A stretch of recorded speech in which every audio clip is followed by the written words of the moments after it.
Thanks for watching Afternoon Live. If your sleep is often disturbed and you can't figure out why, it may be a good idea to assess your relationship dynamics. Here to explain, we welcome back trauma-informed life coach and the author of the newly released 365 Happy Bedtime Mantras, Shannon Kaiser. It's so nice to see you. Hi, it's great to be back. Thanks. So I think a lot of people have experienced challenging sleep patterns, and you've had times in your life where you sleep like a baby and other seasons where your brain's kind of just wandering at nighttime, right? Yeah, I think we have to look at sleep health as important as eating healthy foods and exercising. Our sleep hygiene is so important. And I learned firsthand through my own experience and also working with my coaching clients that a lot of times our personal relationships are one of the most biggest indicators of why we're not sleeping well. And I actually suffered from insomnia. I've been diagnosed with sleep apnea, and I've been able to kind of create a plan to help heal from both of those. And that's what we'll share today. And tell me about sleep deprivation as actually a manipulation tactic in certain situations. Yeah. So when you're in a relationship with someone who is toxic or unhealed, or they may use sleep deprivation as a manipulation tactic because it's a way to control you, a way to manipulate you. So this could look like picking fights late at night to keep you up.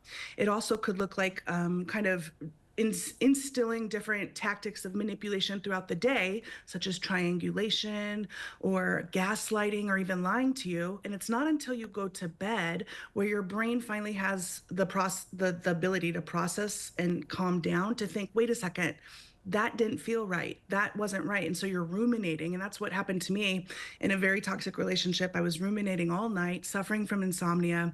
No matter what I did, I couldn't get to bed because my brain was trying to figure out the missteps during the day with the relationship. So let's talk about some ideas to help us sleep better, beginning with setting clear boundaries. What does that look like?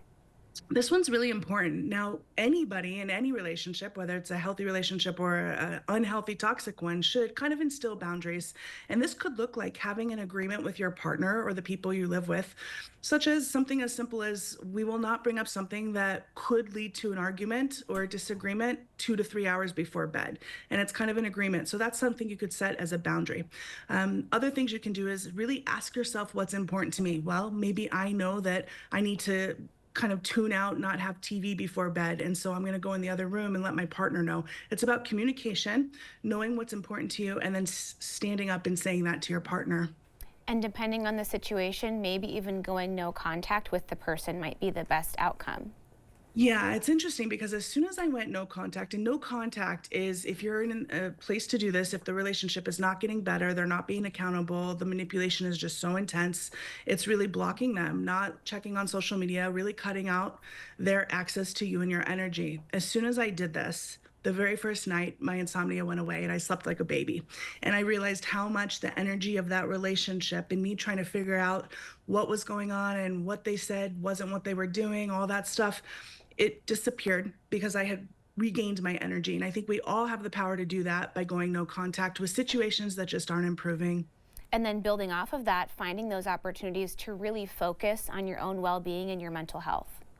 Our mental health is so important. I think during the day, we are running around trying to get everything taken care of. We're busy with work, we're busy with handling all the tasks. And it isn't until nighttime when we really have time to focus on ourselves. A lot of the times, we're still showing up for everyone else. But our mental health is, do you have anxiety before you go to bed? Are you ruminating about all the things you didn't do during the day or worried and obsessing about what's going to happen tomorrow?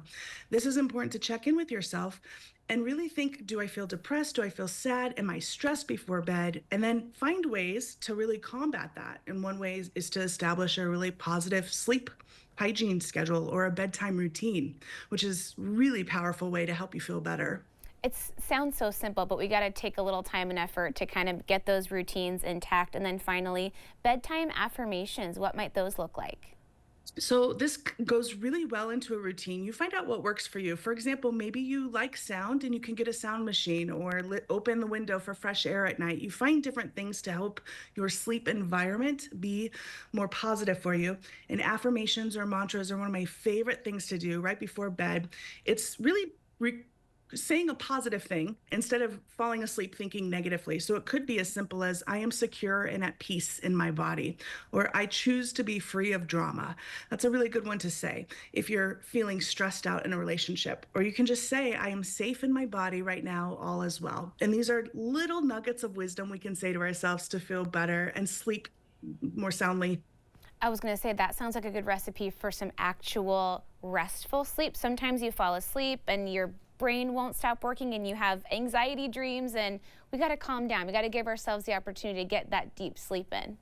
It is, and it's really wonderful to think about sleep health is how do you wake up? Do you feel refreshed?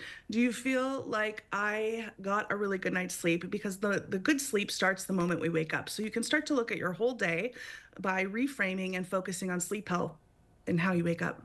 I love that. Hey, Shannon, thanks so much. It was great to see you. Great to be back. Thank you. All right, Shannon's new book again is 365 Happy Bedtime Mantras. We'll have more information on our website at katu.com. We'll be right back with more Afternoon Live right after this.